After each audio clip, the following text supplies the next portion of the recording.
Welcome to the Three Martini Lunch. Grab a stool next to Greg Columbus of Radio America and Jim Garrity of National Review. Three Martinis coming up. So glad you're with us for the Monday edition of the Three Martini Lunch. Jim, I know it was another disappointing weekend for the Jets and the Bears, but no matter how bad those games went, their weekends, our weekends too, still way better than Bashar Assad's. So low bar to clear.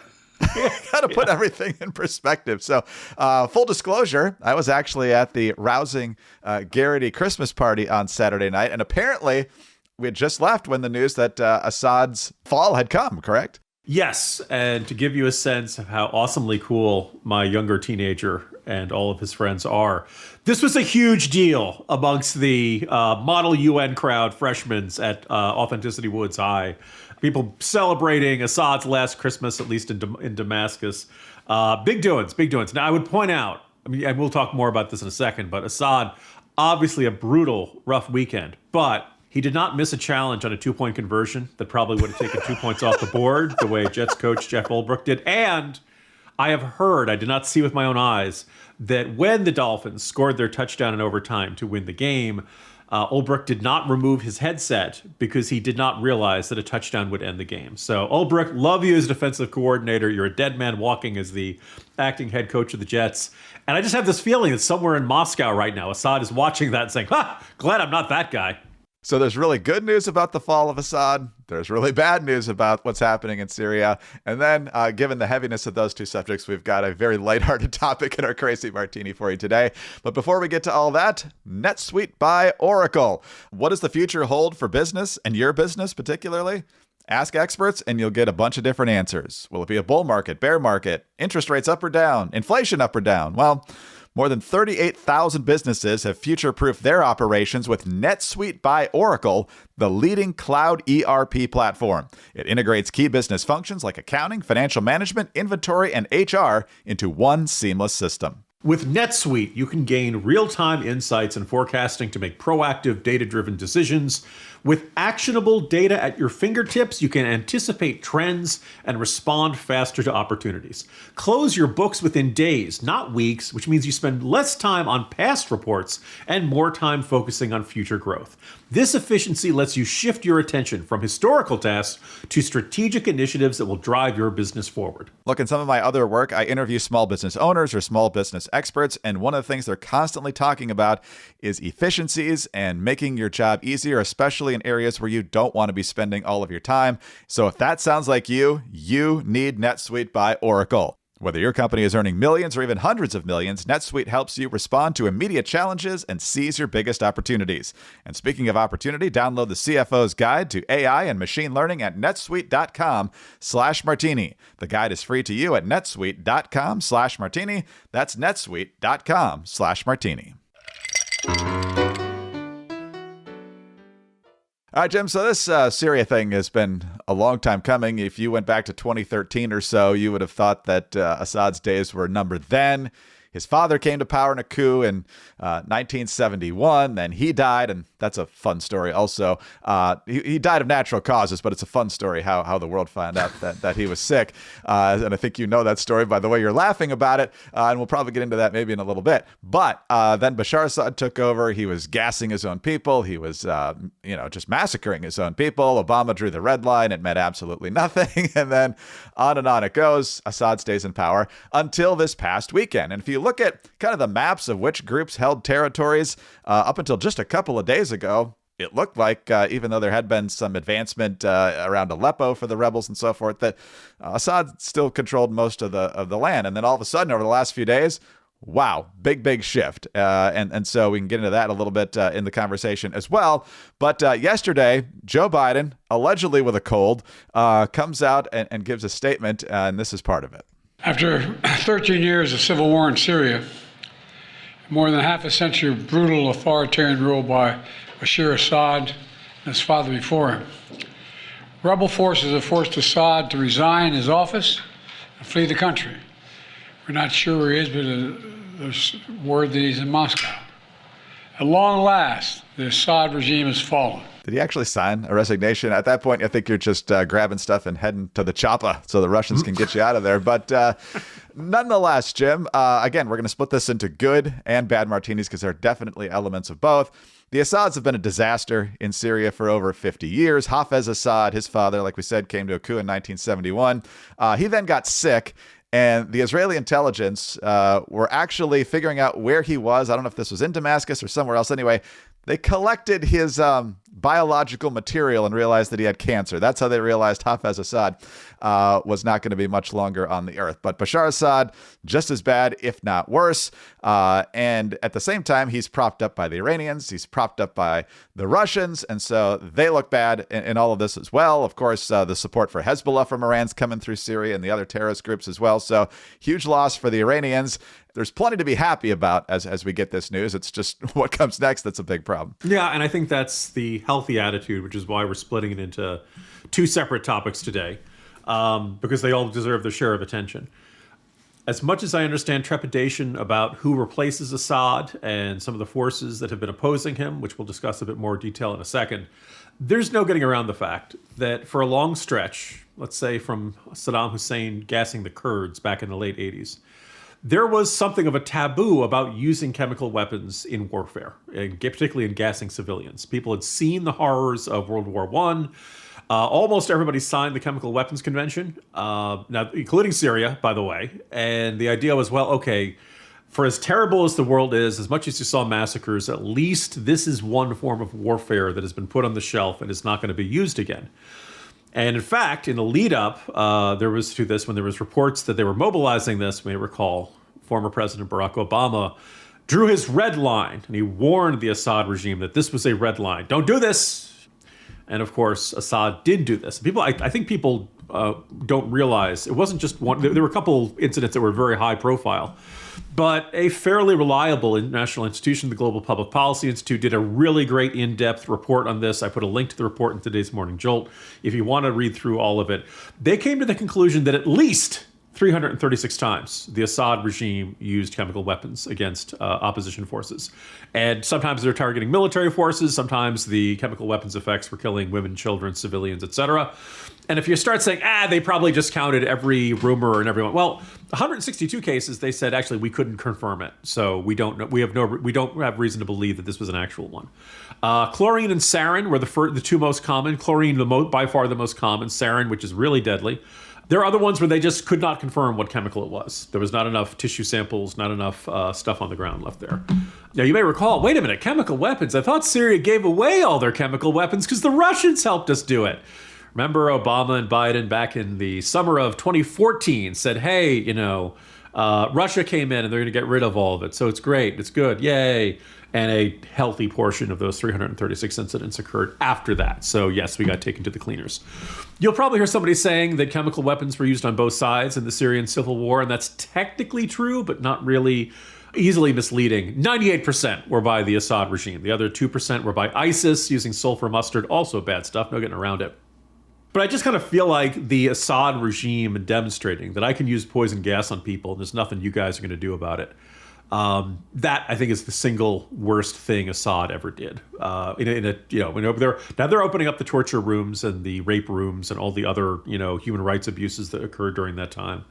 And also, so looking for upsides of this. Look, Assad was propped up by the Iranian regime, by the Russians, primarily the Iranians, and it was an important transit point to get Iranian arms and supplies and money and all that stuff from Iran to the terrorist groups like Hamas and Hezbollah. So, it's been a really bad year for Iran. Obviously, Hamas is a shadow of its former self. Hezbollah got beaten to pieces and the beeper bombs and all of that. You've seen, several top leaders in these organizations killed. I think my favorite quote of the day so far, Greg, is Iranian Foreign Minister Abbas Araghchi, Sunday, an interview on Iranian state television. The resistance front has had a very hard year, a really hard year. That's what they were calling all of their allies surrounding Israel. Now, alluding to our discussion earlier in the program, Greg, I've heard what it talks about when the owner is talking about a rebuilding year. And you just admit that this was our talent didn't work out. We got wiped out. We made a lot of decisions. The coaching was not there. We're just hoping for the best in next year's terrorist draft. So really, it's been a rebuilding year for Iran. And oh, by the way, Donald Trump's coming to town. So I imagine things are not going to get any easier for the Iranian regime. And if you're Vladimir Putin, in just the last couple of months, you've accepted 10,000 soldiers / cannon fodder from the North Koreans. Your buddy regime in Damascus collapsed. Assad is calling for help. And, look, they got troops coming to Aleppo. And Putin's just reacting like Gary Johnson. Aleppo? What's Aleppo? I've never heard. I'm sorry, you're breaking up there, Bashir. I can't help you. Obviously, they got him out to Moscow. So in the end, as my friend Mo Lane put it, Assad decided he needed a ride, not ammunition. Kind of the inverse of Zelensky in that circumstance. So all in all, a day where Russia loses, Iran loses, and all of these other terrorist regimes in the Middle East lose, that's a good day for us. And we'll talk more about the downsides in a second. But all in all, because you don't get a lot of good days in the Middle East, you probably should celebrate them when they come. Yeah, and Jim, Biden gave credit to U.S. sanctions, keeping a small military footprint there, and working well with our allies. Do you think we were helping the rebels? Probably not directly, but our presence there, makes some places off limits for the Syrian forces. By the way, we also remember when the Iranians killed 3 of our service members a few years ago, and people were surprised to learn we still had, observation posts, listening posts, small forces for counterterrorism duties. Also, apparently, we struck anything we could find from ISIS on Sunday. And also the Israelis destroyed the Syrian. Basically the building where they were doing their research for chemical weapons and ballistic missile research and things like that. So all of the good guys in the Middle East are using this as an opportunity to, with everything else blowing up, it's a good time to blow up things they've been on your to-do list for a long time. Last thing on this one, here's Biden not officially taking credit for it, but kind of taking credit for the degrading of all these entities, Iran, Russia, Hezbollah, Hamas. Here's how he put it. Today, Iran's main territorial proxy, Hezbollah, is also on its back. Only 12 days ago, I spoke from the Rose Garden about the ceasefire deal in Lebanon, a deal that was only possible because Hezbollah has been badly degraded. Meanwhile, Hamas has been badly degraded as well. Iran's own military capabilities have been weakened. Iran tried 2 times to attack Israel, and the United States and build a coalition of countries to directly defend Israel and help defeat those attacks. All this made possible for Iran and Hezbollah to continue to prop up, impossible, I should say, for them to prop up the Assad regime. Additionally, Russia's support for Assad also failed. And that's because Ukraine, backed by our American allies, has put up a wall of resistance against the invading Russian forces, inflicting massive damage on the Russian forces. And that has left Russia unable to protect its main ally in the Middle East. I'm sorry I inflicted you with a minute of Joe Biden's mumbling there. But, Jim, I think with the exception of Russia, because obviously the U.S. assistance to Ukraine has lengthened Ukraine's ability to fight against the Russians there, everything else he mentioned, his administration fought against. He was always trying to tell Israel to tap the brakes on Hamas. No, it's going too far. You've done enough. Cozying up to Iran, trying to get this Iran deal. Thankfully, it hasn't worked. Completed again after Trump got us out of there. He was coddling Iran. He was, if not coddling the terrorist groups, trying to convince Israel to go easy on them. And so acting like the fact that they're weak is the result of his policies outside of Russia, I don't buy it. Listening to the president's voice, let's just point out that Hamas and Hezbollah are not the only things that have been severely degraded in the past year. Yeah, Bibi should be cracking open a cold one now and having some Z-biotics first. And just, this is all Bibi's work in Israel taking these guys out. Once in a while, the U.S. would assist, as in when they were shooting down the incoming Iranian rockets, which was good. It was better than nothing. They deserve credit where it's due. But by and large, the Biden administration, after saying all the right things for the first month or two after the October 7th attacks back in 2023, he's been constantly trying to get Israel to do less and to attack less and to be less, use less military force and don't hit here. And we're going to create, and just constantly telling Israel what it can't do. Well, further evidence that October 7th was the greatest, one of the greatest miscalculations in modern history. All of Israel's enemies are in much worse shape than they were a year and a half ago or a year and change. Not where we'd like him to be, but, as I pointed out, Bashir Assad is now looking at an apartment in Moscow. The head of MI6, by the way, in an interview in one of the British papers, said he will be having a significantly degraded lifestyle from what he is used to, which I think is a dramatic understatement of it. Yes, I hope you like borscht, Bashir, because that's all you're getting for a while. But yeah, this is all, mostly Bibi. And, the U.S. presence, it hasn't disappeared under Biden, but Biden, I think, still is in his heart, a 1970s post-Vietnam dove on most things, who always wants to de-escalate and always terrified of doing anything that's seen as escalatory. So, but we should not be the least bit surprised that Biden would, I would say run ahead and try to lead the parade. But it's really, at this point, it's more shuffle ahead and attempt to lead the parade. I see opportunity for a great new sitcom in Moscow, though. The Odd Couple, with Bashar Assad and Edward Snowden needing to share space as roommates in this new apartment in Moscow. Edward, you're too secretive. Or actually, it's Bashir, you're too secretive. Edward's the one who wants to put all the secrets out. Yes, exactly. Edward, I told you that in confidence. How could you? Omaha Steaks. Look, we are just over 2 weeks again from Christmas, and you still have time to get Omaha Steaks for yourself, for your loved one, for a good friend, anyone who loves steaks or burgers. Right now, the fantastic deal you can get is 50% off site-wide at omahasteaks.com during the Christmas gift buying season, plus get an extra $30 off with the promo code 3ML. You can get fully cooked beef meatballs. You can get butcher's cut top sirloins. You can get filet mignon. We had the filet mignon and the sirloin last week. Oh my gosh.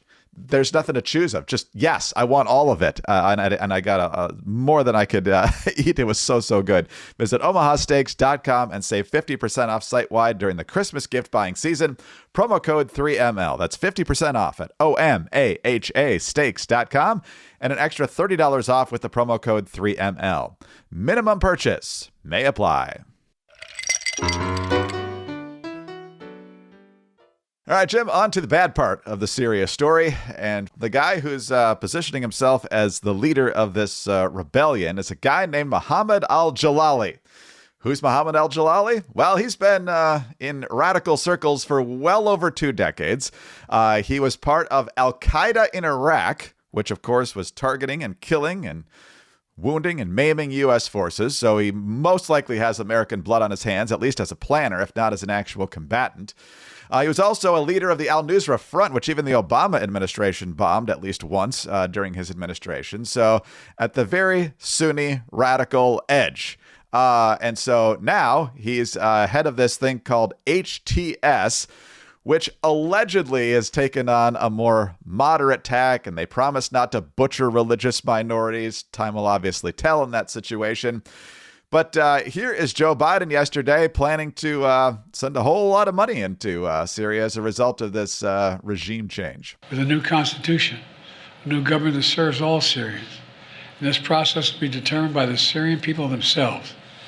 And the United States will do whatever we can to support them, including through humanitarian relief to help restore Syria after more than a decade of war and generations of brutality by the Assad family. Sounds a little bit like nation building, Jim, which I'm not excited about, especially with this ilk, because if you go back to the Arab Spring, when Islamists run out the old guard, whether it's Mubarak in Egypt or Gaddafi in Libya, what follows is not good. Thankfully, in Egypt, order got restored there. But the idea that everything's going to be hunky-dory and the people are going to rule the day in Syria, it's a lot of malarkey, if you ask me. So, first of all, some basic terms, Greg. HTS is short for Hayat Tahrir al-Shah, which is the Sunni Islamist insurgent groups that evolved out of the Nusra Front. So that's HTS. BTS is the Korean boy band that your daughters are squealing about. Okay, I wanted to get that joke into the Morning Jolt, and they took it out, and I'm still PO'd because that's, I think it's a good joke. Anyway, so yes, and we're talking about this over Christmas, and Grandpa's like, we need airstrikes against BTS. No, they're the good South Korean boys. They one of them even served in the military. God bless them. So so HTS, as you mentioned, you laid it out. But so I've seen most of the references to the leader's name is all Jolani, but between that and other dangerous leaders like Giuliani, it's very easy to get these names mixed up. Started out with al-Qaeda in Iraq, became al-Nusra Front, became affiliated with ISIS. So it's just kind of like an all-star team of all of our, least favorite Islamist, enemies over the past decade and a half. Now, here's one of the great ironies. Mohammed al-Jawlani, for a long time, the United States government has really wanted to talk to him about his past actions of terrorism. In fact, if you can find him and arrange the meeting, the U.S. State Department's Rewards for Justice program will give you up to $10 million for information on his whereabouts. In other words, he's on the equivalent of our most wanted list. So on this podcast, I'm going to make some news, Greg. Dear U.S. State Department, I think he's in Damascus. He just did an interview with CNN a few days ago. So if this leads to your meetup that we've been looking for, send the 10 million, send it to Radio America, and we'll just split it evenly, and that'll be good for that.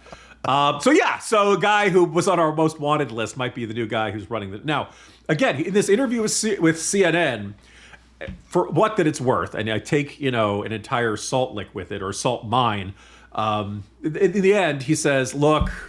We've seen the people of Syria have suffered enough. We respect all sects. They've all been here for a long time.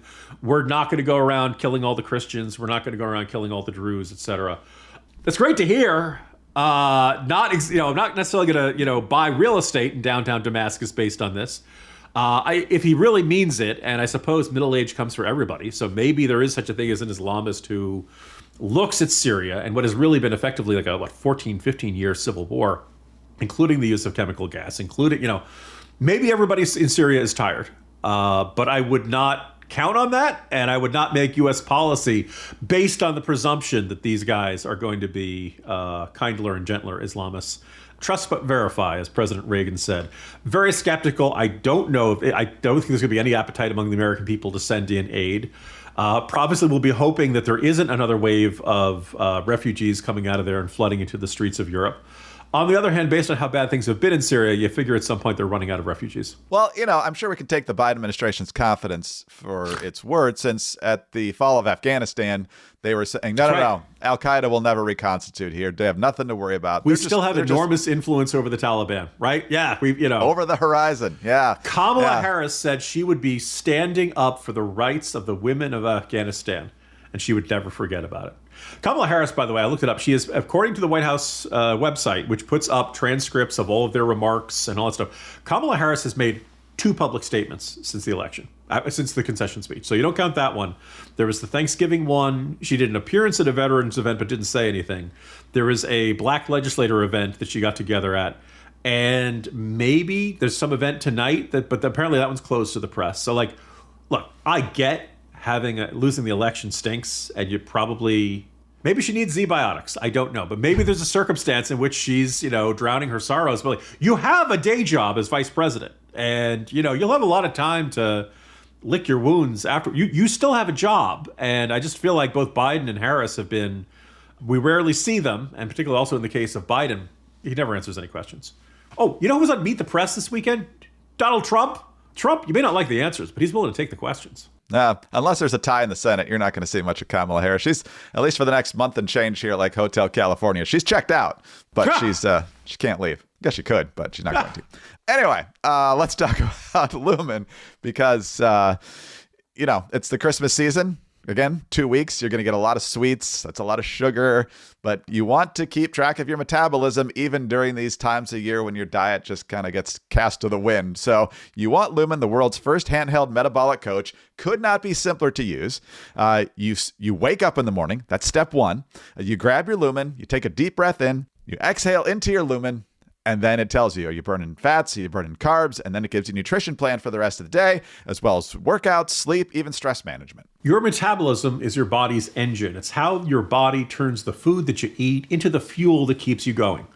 Because your metabolism is at the center of everything your body does, ideal metabolic health translates to a whole bunch of benefits, including easier weight management, improved energy levels, better fitness results, and even better sleep. Well, Lumen will give you recommendations to improve your metabolic health. So if you want to stay on track with your health this holiday season, go to lumen.me/3ml to get 15% off your Lumen. That is lumen.me/3ml for 15% off your purchase. Lumen makes a great gift too. Again, that's lumen.me/3ml. Thank you, Lumen, for sponsoring this episode.